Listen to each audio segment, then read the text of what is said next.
কেউ যেন নিয়ে নেওয়া হয়। আমাদের চাকরি স্থায়িত্বকরণই হচ্ছে আমাদের প্রধান দাবি।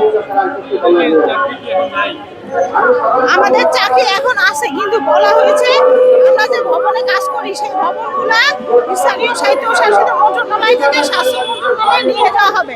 ঠিক আছে, এটা আমরা সাধুবাদ জানাই, কিন্তু আমরা তো এই ভবনে কর্মরত আছি, আমাদের কি হবে?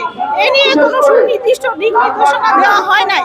এই নির্দিষ্ট দিক নির্দেশনা পাওয়ার জন্য আমরা এখানে দাঁড়িয়েছি যে আমাদের কি হবে এবং এর পরবর্তী পরিকল্পনা কি। আমরা যে এই 18 বছর ধরে দক্ষ কর্মচারীও আছি, আমরা অনেক ট্রেনিং শত শত ট্রেনিং এর মাধ্যমে এখন আমরা অভিজ্ঞ।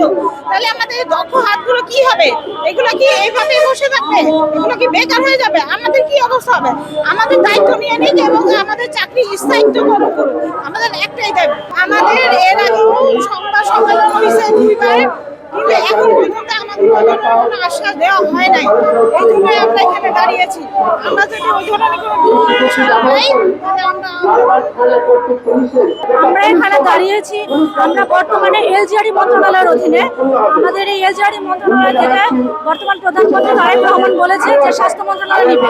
আমরা তার এই প্রশাসনিক সিদ্ধান্তকে সাধুবাদ জানাই, কিন্তু তারা বলেছে যে 192টা বিল্ডিং নিবে।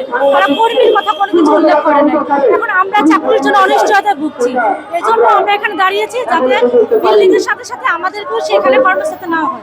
আমরা এখন পর্যন্ত কোনো আশ্বাস পাইনি, বরং আরবানের যে 4500 কর্মী আছে সেটার কথা কোথাও উল্লেখ করা হচ্ছে না। এখন আমাদের প্রজেক্ট আছে জুন পর্যন্ত।